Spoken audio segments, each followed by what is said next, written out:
예배 시간입니다.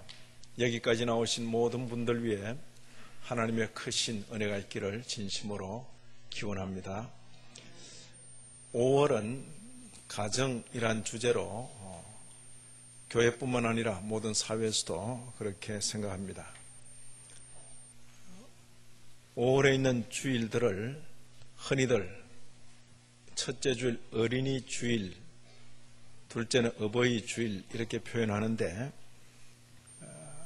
주일은 주님의 날이기 때문에 그렇게 표현하기보다 하나님 앞에서 어린이를 생각하는 주일로 하자. 말이 길더라도 우리 신앙이 잘 드러나는 표현을 하자 그랬습니다. 어린이를 생각하는 주일, 하나님 앞에서 어버이를 생각하는 주일, 하나님 앞에서 우리 스승을 생각하는 주일, 하나님 앞에서 우리 부모를 생각하는 주일, 그렇게 우리 가정을 생각하는 주일, 그렇게 이름을 붙였습니다. 그렇게 이름을 붙이고 나니까 우리 젊은 또 교육자들이 제게 계획서를 보냈는데 어생주 이래요.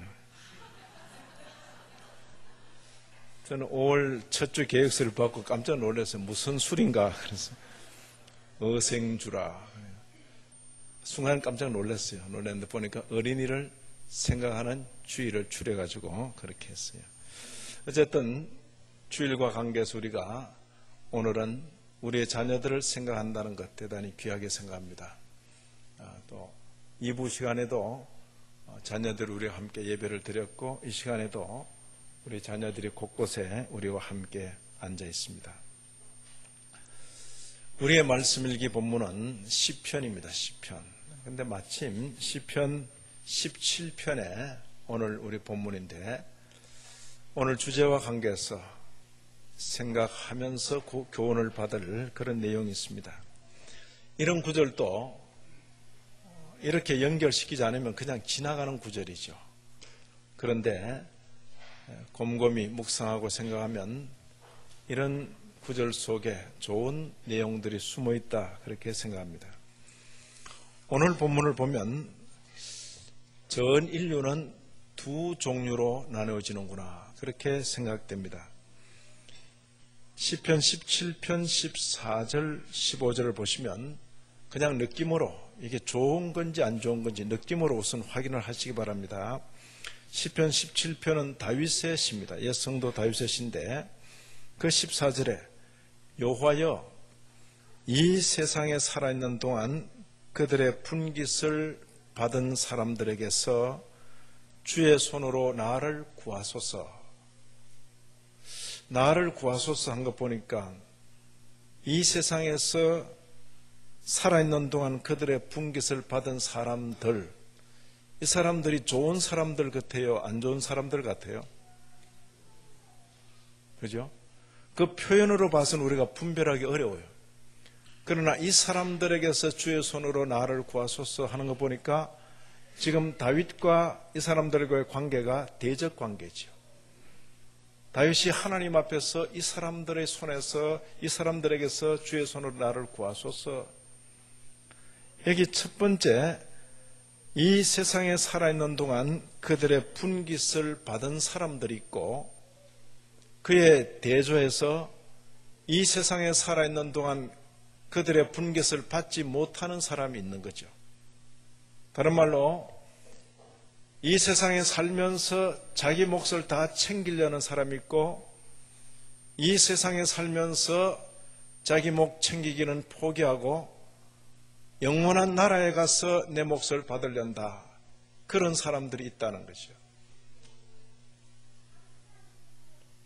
하나님을 알지 못하고 영원한 생명을 알지 못하는 사람은 이 세상에 사는 동안 그것이 전부인 줄 알고 이 세상에 사는 동안 자기 몫을 챙기기에 급급하죠. 그러나 하나님을 알고 영원한 생명을 아는 사람은 이 세상에 사는 동안 자기 몫 챙기는 것 일찌감치 포기하고, 이것도 그 나라에서 받을 모양이로구나, 그 나라에서 하나님께서 주시는 그 분깃을 기대하고 소망하며 사는 것이요. 인류는 이렇게 크게 둘로 나뉘어지는 것입니다. 하나는 세상에 살아있는 동안 그들의 분깃을 받는 사람, 또 하나는 세상에 살아있는 동안 그들의 분깃을 받지 못하는 사람이죠. 먼저 전자를 생각하면 영혼을 위하여 심는 일은 생각도 못하고 받은 기회를 다 먹어치우는 사람이죠. 어떻게 먹어치우는가? 자기와 자기의 가족만을 위해서 다 서버릴 때 먹어치우는 것이죠. 하나님도 모르고 영혼의 소망도 없는 사람은 그게 사는 것인 줄 알고 그 사람 손에 쥐어지면 전부 자기와 가족만을 위해서 다 써버리는 거죠.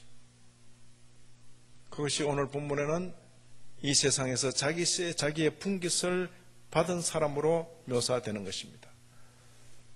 하나님도 모르는 영혼의 소망도 없는 사람은 달리 사는 방법을 모르는 거죠. 그게 당연히 사는 길인 줄 알고 손에 쥐어주면 전부 자기와 가족만을 위해서 다 써버리는 거죠.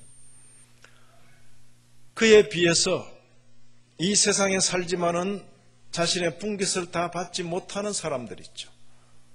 어쩌면 이 세상에서 자신의 분깃 받기를 포기하고 영원한 나라에서 하나님께서 주시는 분깃을 기대하며 사는 사람들이죠.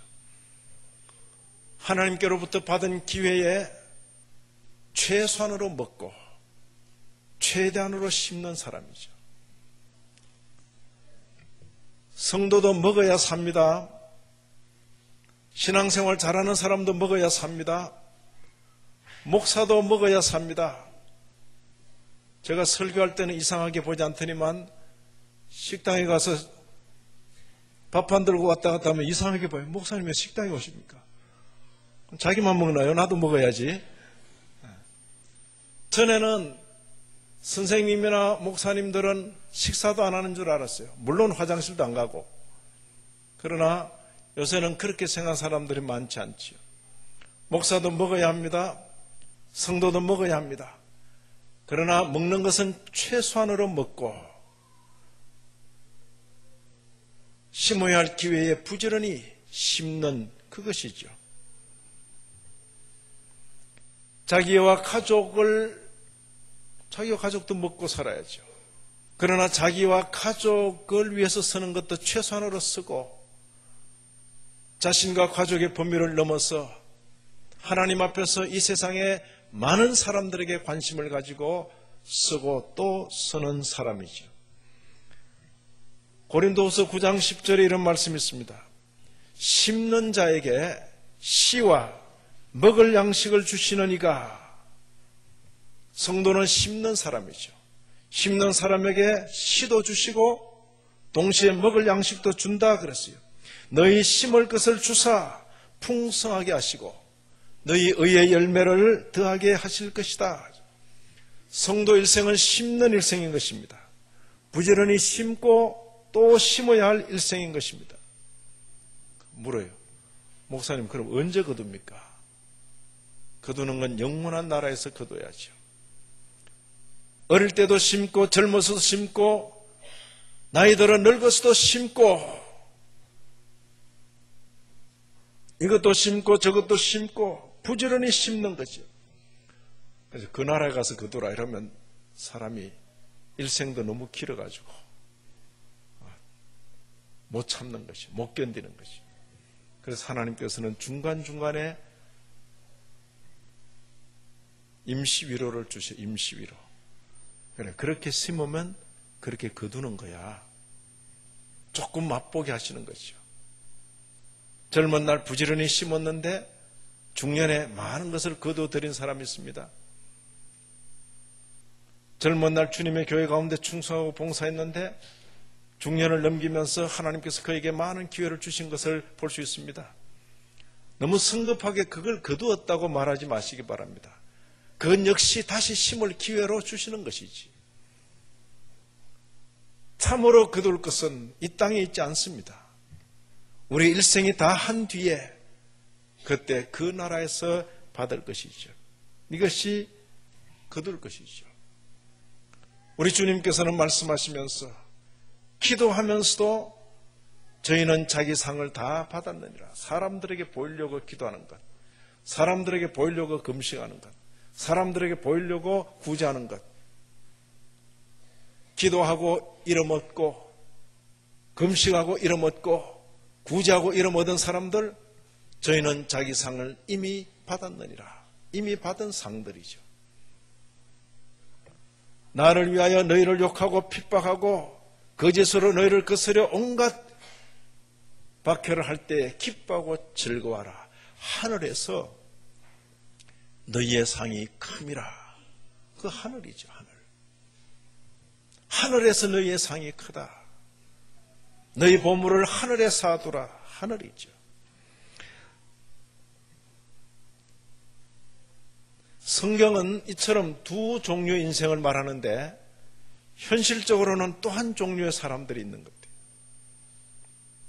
어떤 사람들인가?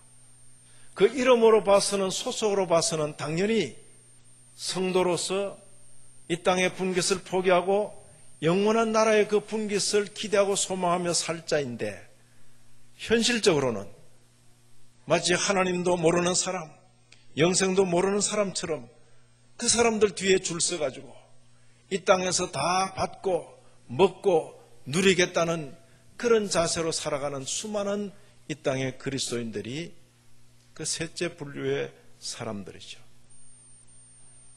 바로 거기에 여러분과 저 자신이 포함된다는 사실이 서글픈 일이죠.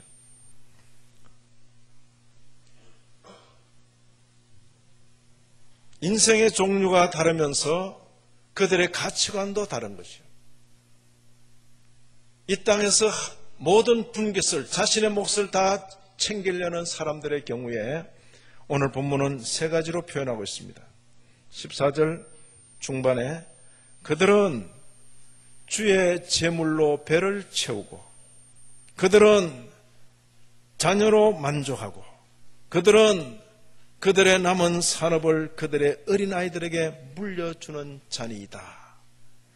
자, 이게 잘하는 것 같습니까? 못하는 것 같습니까?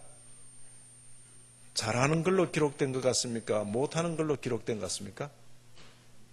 느낌은 있죠. 2부 시간은 여기 앞자리에 주일 학생들 앉아 있었어요. 그런데 대답을 얼마나 잘했는지.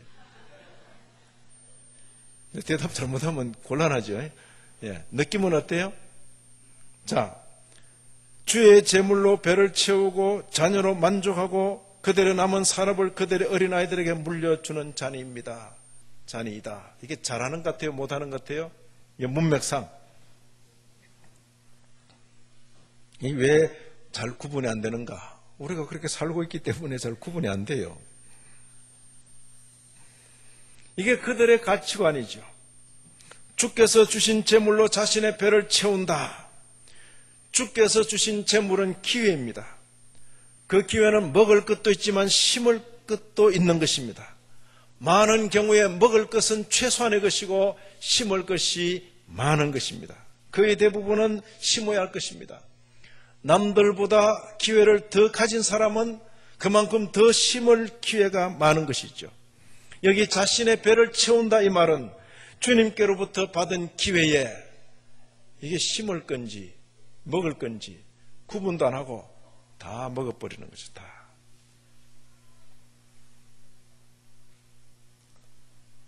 자녀로 만족한다.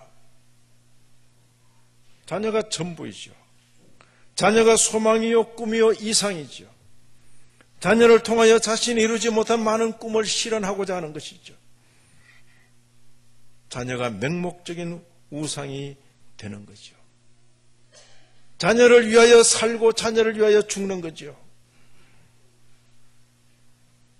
자녀로 만족한다. 이게 그들의 가치관이죠. 남은 산업을 그들의 어린아이들에게 물려준다 그랬습니다. 하나님께로부터 받은 것 평생 자기와 가족을 위하여 쓰다가 남는 것 전부 챙겨서 자기 자식에게 물려준다.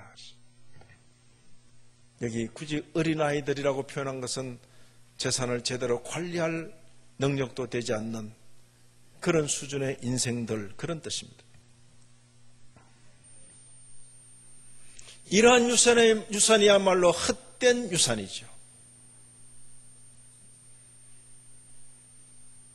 다 물려준들 그 부모를 통하여 보고 듣고 느낀 대로 자기도 그렇게 살다가 가는 것이죠. 땅의 인생들은 어떻게 하든지 하나님께로부터 보다 더 많은 기회를 받으려고 애를 쓰지요. 자기 신들의 이름을 부르면서, 기독교인은 하나님 이름 부르면서, 예수님 이름 부르면서 더 기회를 많이 달라고 애를 쓰지요. 그러나 받은 기회를 잘 써야지, 잘못 쓰면 많이 준 자에게 많이 요구한다. 심판거리만 더 많아질 뿐이죠. 지혜 있는 사람은 결코 더 많이 달라고 기도하지 않지요. 하나님께서 그 지혜를 따라 내게 주신 그 풍복에 만족하여 살며 내게 주신 이것을 하나님의 관심을 따라 최대한 바로 쓰기를 바라고 그것을 위해서 기도하는 것이요. 그들의 가치관에 비해서 참 성도의 가치관, 오늘 본문에서 글자로는 하나밖에 보여주지 않아요. 나머지는 보여주지 않는데 제가 억지로 본 거예요. 어떻게 억지로 보는가? 앞에 말한 내용을 잘 읽고 그 내용을 뒤집어 버리면 하나님을 알지 못하고 영생도 알지 못하는 사람들이 이런 가치관으로 살아가는구나. 그 내용을 뒤집어 보세요. 하나님을 알고 영생을 아는 사람은 바로 이런 가치관으로 살아야 되겠구나. 오늘 본문을 보시면 15절 앞에 이렇게 언급하고 그들은 이렇게 살지만은 나는 의로운 중에 주의 얼굴을 배우리니 깰 때에 주의 형상으로 만족할 것입니다. 그들은 이렇게 살지만은 나는 어느 게 더 바람직하다는 겁니까? 이 땅에서 이 세상에서 자신들의 분깃을 다 받으려는 그 사람들은 이렇게 살지만은 이 땅에서 자신의 분깃을 포기하며 사는 사람들은 이렇게 산다, 그런 뜻이죠. 자, 앞선급한 내용을 뒤집어 보십시다. 주께서 주신 재물로 자신의 배를 채우는 사람들에 비해서 참 성도는 주께서 주신 재물을 주신 분의 관심을 따라 바로 사용하는 것입니다. 자기와 자신의 가족만을 위하여 다 쓰지 아니하고 자신과 가족을 위해서는 최소한으로 쓰고 주신 분의 관심을 따라서 하나님께서 왜 내게 이것을 주셨을까? 그 관심을 따라 바로 사용하는 것입니다. 주께로부터 받은 기회를 먹을 것인지 심을 것인지 잘 구분해서 먹을 것은 먹더라도 심을 것을 반드시 심으려고 하는 이 자세죠. 지혜로운 농부처럼 최소한으로 먹고 최대한으로 심는 거죠. 그래야 가을에 많이 거두기 때문에. 이런 은혜가 있기를 진심으로 기원합니다. 하나님께로부터 받은 기회에 최소한으로 먹고 최대한으로 심게 되기를 바라는 것입니다. 그들은 자녀로 만족한다. 내가 낳은 내 새끼를 위해서 죽기도 하고 살기도 한다. 그러나 참 성도는 자녀는 하나님께서 우리에게 맡기신 다음 세대 성도다.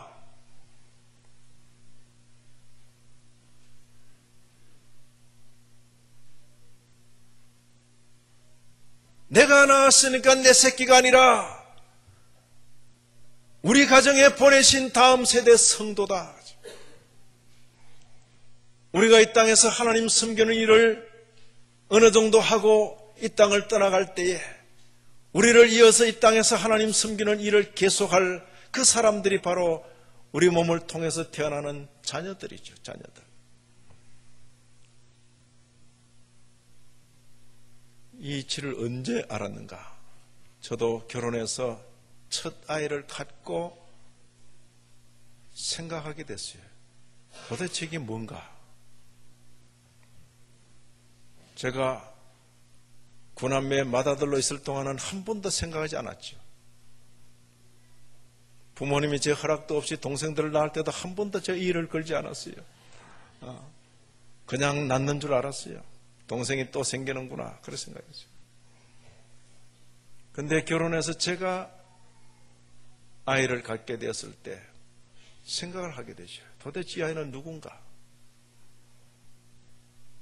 성경 읽으면서 기도하는 중에 하나님께서 우리 가정에 보내신 다음 세대 성도, 그게 결론이었어요. 얼굴을 알 수 없고 성별조차도 알 수 없지만은 이미 우리 가정에 보냈다고 신호가 온 거죠. 그날부터 10달 동안 기다리면서 이미 우리 가족 중에 일원이 되어 있기 때문에 얼굴도 모르고 성별도 모르지만은 그를 존중히 여겨서 항상 함께 대화에 참여하도록 하고, 그를 의식해서 우리 부부 사이에 말도 조심하고, 전에는 쉽게 그냥 별 부담 없이 하던 다툼도 줄이게 되고, 아기를 복중에 가진 산모는, 임산부는 그 아기를 위해서 먹는 것도 조심하고, 그렇게 좋아하던 커피도 중단하고, 말도 조심하고, 아이를 위해서 성경을 읽고 자기를 위해서 성경을 읽고, 아무리 피곤해도 아기를 위해서 하나님 말씀을 듣는 일에 참여하고, 나중에 보니까 십수년 세월이 흐른다 보니까 뭐 태교라 이래가지고 뭐 난리를 했는데, 성경 읽는 사람은 그런 거 몰라도 성경을 읽으면서 그걸 느끼는 거죠. 성경 읽는 사람과 읽지 않는 사람 사이에 어떤 차이가 있는가? 그때 비슷한 시기에 대학 동창인 불신자 친구인데 어느 날 만났어. 결혼했다면서. 아기는 낳아버렸다. 낳을 때 비로소 아는 거예요. 낳을 때. 그 전까지는 그냥 혹처럼 달려있는 것이 불가하단 말이에요. 아, 이게 다르구나. 우리는 손꼽아 10달을 기다리면서 그 10달의 기회 동안 어떻게든 신앙적으로 길러보려고 애를 쓰는데 아무 생각 없이 낳는 것이로구나. 그래도 오늘날 태교라는 것이 있어서 그래도 산모들이 조금 더 마음을 쏘가는 것은 인류가 한 걸음 더 전진하는 모습이죠. 참 성도는 신앙적인 자세를 가지는 거죠. 다음 세대 성도다. 다음 세대 성도.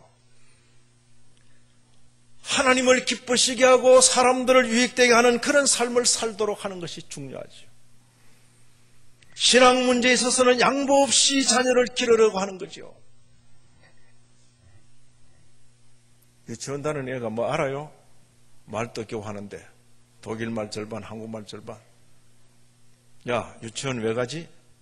답 따라해라. 답은 내가 가르쳐준다. 네가 뭐 알 수 있나? 답은 내가 가르쳐준다. 따라해라. 하나님 기쁘시게, 하나님 기쁘시게. 사람들 유익되게, 사람들 유익되게. 유치원부터 가르쳐, 유치원부터. 초등학교, 중학교, 고등학교.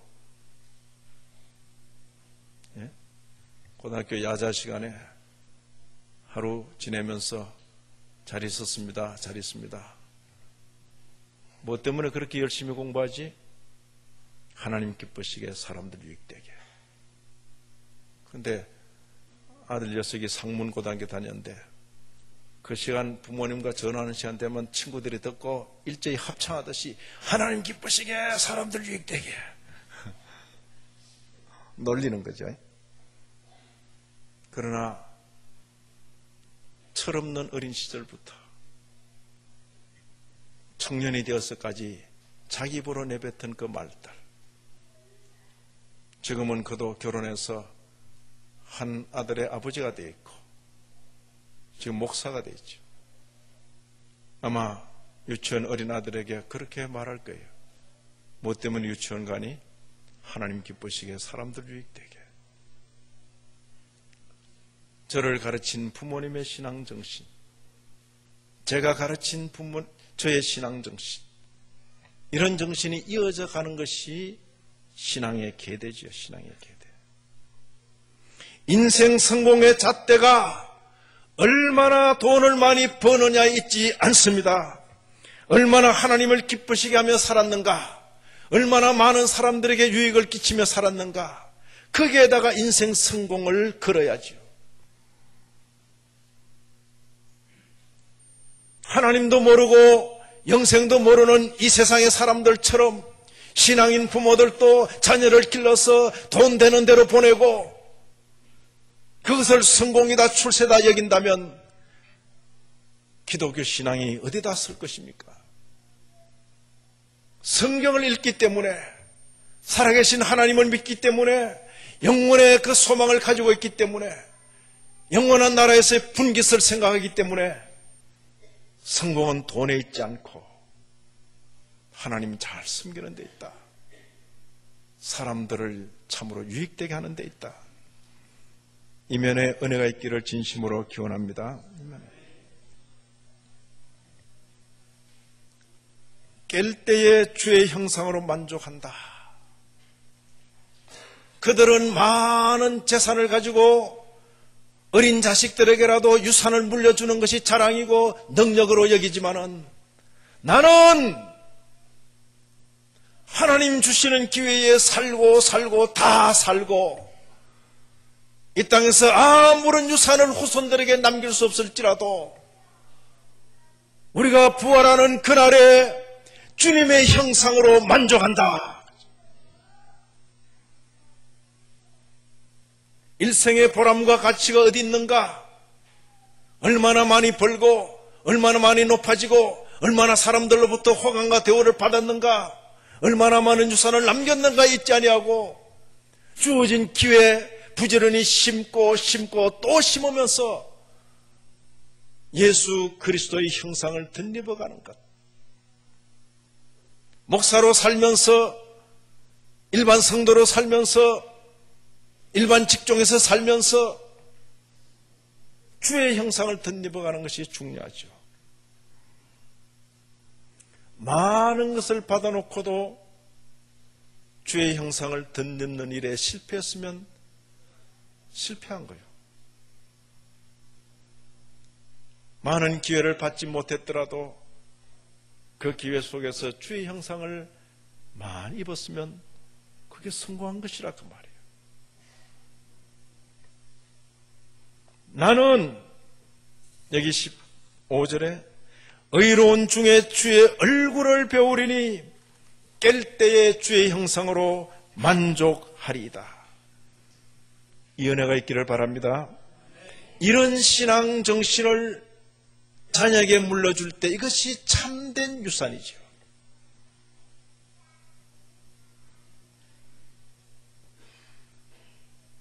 영원한 나라에서 분깃을 받을 것을 기대하고 이 땅에서 자녀들에게 아무것도 물려주지 못해도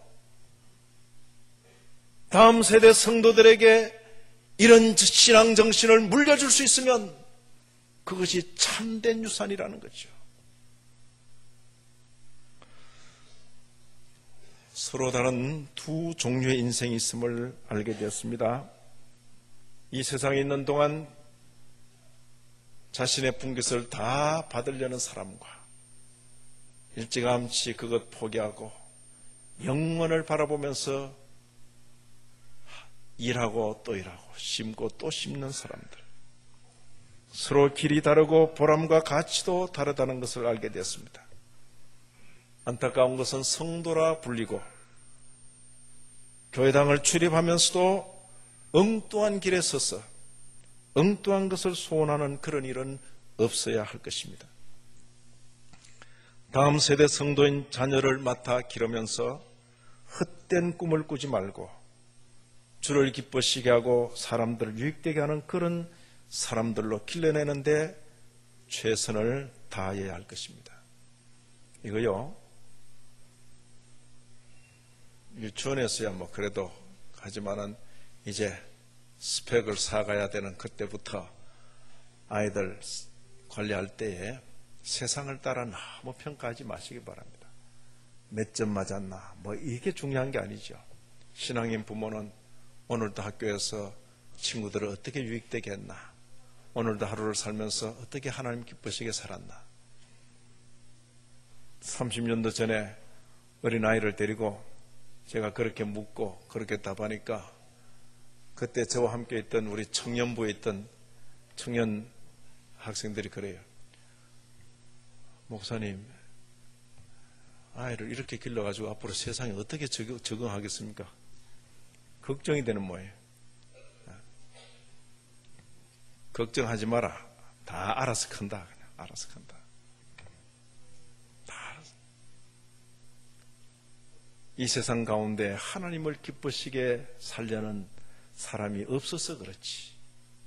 하나님을 기쁘시게 사람들을 유익되게 하려는 그런 영혼, 그런 사람들 하나님께서 그냥 두지 않으실 것이다 그 말이에요. 자녀들에게 헛된 유산 말고 참된 유산을 물려주는 신앙의 선대가 되기를 바랍니다. 설교를 마치면서 하나 이야기를 해드리죠. 세계 최고의 부자, 미국의 부통령을 지내고 주지사를 지내고 그리고 유명한 스탠더드 석유회사를 세운 인물, 수많은 곳에 학교와 병원과 도서관을 세운 인물, 누구죠? 록펠러, 그죠? 록펠러. 그가 76 되었을 때 기자가 그에게 물었습니다. 당신이 세계 최고 부자로 성공하게 된 비결이 뭡니까? 묻고 기대하지요. 근면, 성실, 열심, 절약, 저축, 우리가 기대하는 답이죠. 그러나 전혀 뜻밖의 그 입에서 어머니의 신앙유산입니다. 그렇게 대답했어요. 록펠러 모친의 10가지 신앙지침이라는 게 있습니다. 10가지 신앙지침. 첫째는 하나님을 친아버지 이상으로 섬겨라. 표현이 재밌어요. 요즘 친아버지도 별로 안 섬기는 이런 시대는 참 하나님을 친아버지 이상으로 섬겨라. 아버지가 생계를 위해 필요한 모든 것을 공급하지만 더 중요한 공급자는 바로 하나님이시다. 그 정신이죠.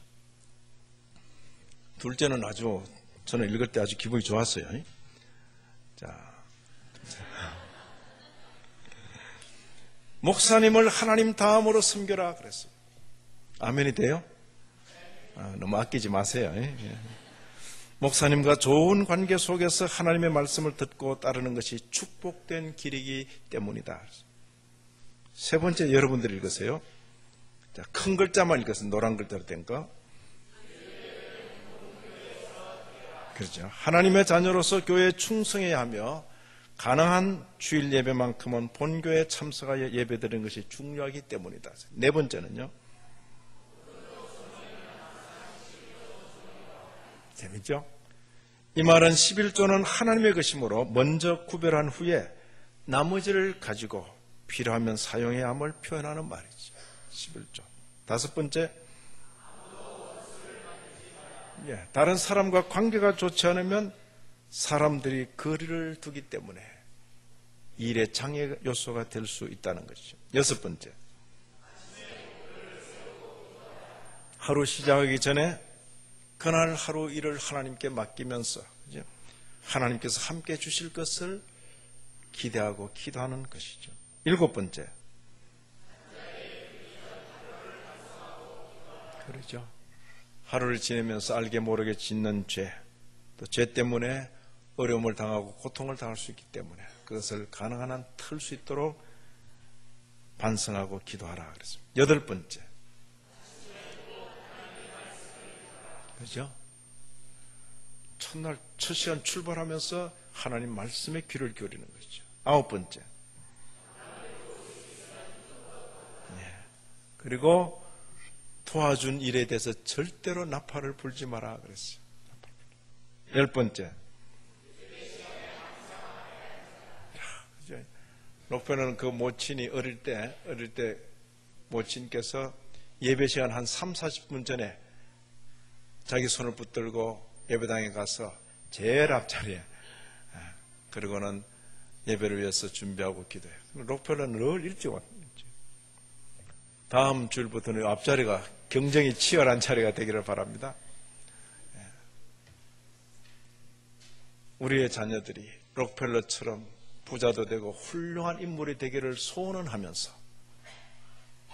우리의 부모들이 그 걸음을 가로막고 있지는 않는지, 어떤 목사가 자녀를 이처럼 키웁니까? 어떤 선교사가 자녀를 이처럼 키웁니까? 평범한 한 어머니가 그 자녀를 마치 목사를 길러내듯 선교사를 길러내듯 이렇게 길러냈을 때 하나님께서 마음껏 서시기에 편한 사람으로 길러지는 것이요. 헛된 유산 말고 참된 유산을 물려주는 귀한 선대 되시기를 진심으로 기원합니다. 하나님 아버지, 주신 말씀을 인하여 감사를 드립니다. 우리의 자녀들로 인하여 감사를 드립니다. 우리를 이어 다음 세대 하나님을 섬길 귀한 성도인 줄 알고 존중히 여기되 이들에게 영원토록 후회함이 없는, 빛이 바래지 않는 참된 유산을 물려주게 하옵소서. 예수님 이름으로 기도 올리옵나이다. 아멘.